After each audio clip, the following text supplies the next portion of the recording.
Dear students, VS home tuition சென்டர்லேருந்து பேசுகிறேங்க. ஒரு நம்பர் ப்ரைம் நம்பராக காம்போசிட் நம்பரான்னு கண்டுபிடிக்கிறது ரொம்ப கஷ்டமாக இருக்குங்களா? வாங்க வீடியோக்குள்ளே போகலாம். சிம்பிளாக ஈஸியாக சொல்லித்தரேன் பாருங்கள். இப்போ ப்ரைம் நம்பர்ஸ், அது என்ன ப்ரைம் நம்பர்ஸ்னால் என்னென்னா, ஒரு நம்பர் எடுத்துக்கிட்டிங்கன்னா அது ஒன்றாலையும் அதே நம்பராலையும் தான் டிவைட் ஆகும். வேறு எந்த நம்பராலும் அதை டிவைட் பண்ணவே முடியாது. அதனுடைய ஃபேக்டர்ஸு 2 தாங்க இருக்கும்.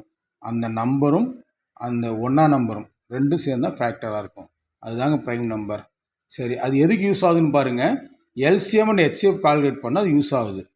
அப்புறம் ஒவ்வொரு நம்பரையுமே ப்ரைம் நம்பருடைய ப்ராடக்டாக எழுத முடியும். அதுக்காக தான் அது யூஸ் ஆகுது.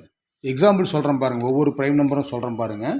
இங்கே பாருங்கள், 2, 3, 5, 7, 11, 13, 17 இப்படி போய்கிட்டே இருக்கும் ப்ரைம் நம்பர்.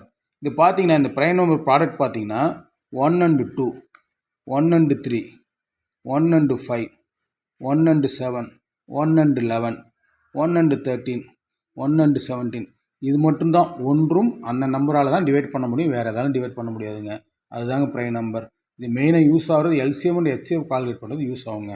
பை ஸ்டூடெண்ட்ஸ், இப்போ இந்த விளக்கம் நல்லா பிடிச்சிருந்தா ஃபார்வேர்டு பண்ணுங்கள், லைக் பண்ணுங்கள், சப்ஸ்கிரைப் பண்ணுங்கள். Bye students.